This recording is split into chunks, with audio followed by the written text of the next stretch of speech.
Hey everyone, today we want to have a look at copper and copper mining equities, something we've been talking about of late to our clients. I want to bring to your attention, obviously, or maybe not so obvious, depending on how closely you've been following the markets, but commodities have been a hot space. And the underlying sort of tailwinds, if you will, for something like copper, in our view, are actually quite interesting, not just from an economic perspective but also really actually from there's actually fundamental industrial use now, maybe more than ever for copper and by the way for silver, which is a bit of another topic, but it does go in there. So first of all, let's have a look at copper before we look at some of the reasons. And What you see here is a multi-year chart of copper. You can see this chart basically stretches back to the early 2000s, but really you can see basically ever since 2011.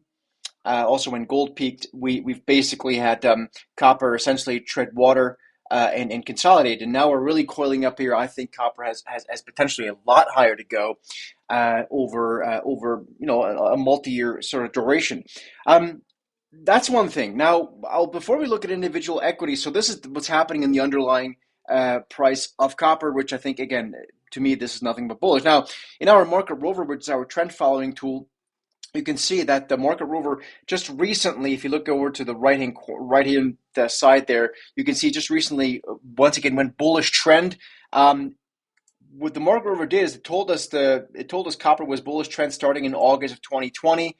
Then basically got us out of this trend in November of last year, 2021. That resulted in about a 47 or so percent rally in copper. So a very nice move, but it's consolidating since. You can see that by the red and black background. So basically, it just means don't do anything and alongside. But now we're getting back into a bullish trend, and I think this could move higher.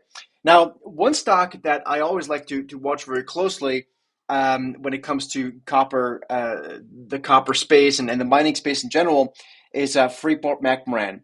And I'm going to quickly bring you this chart here. FCX is the ticker symbol, F as in Frank, CX. And to not that great surprise, you can see this stock here more or less looks quite similar to what the price of copper looks like, right? This is a mining stock. Now, they mine more than just copper. They also mine gold, and among other things.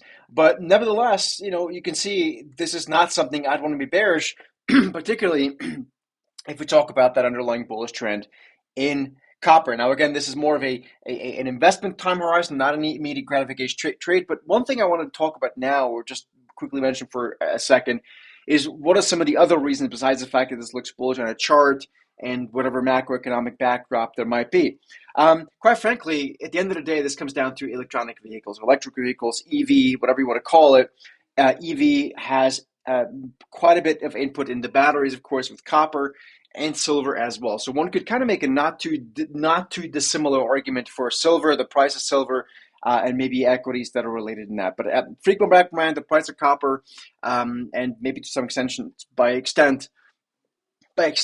excuse me, the price of silver looks interesting to me from that perspective.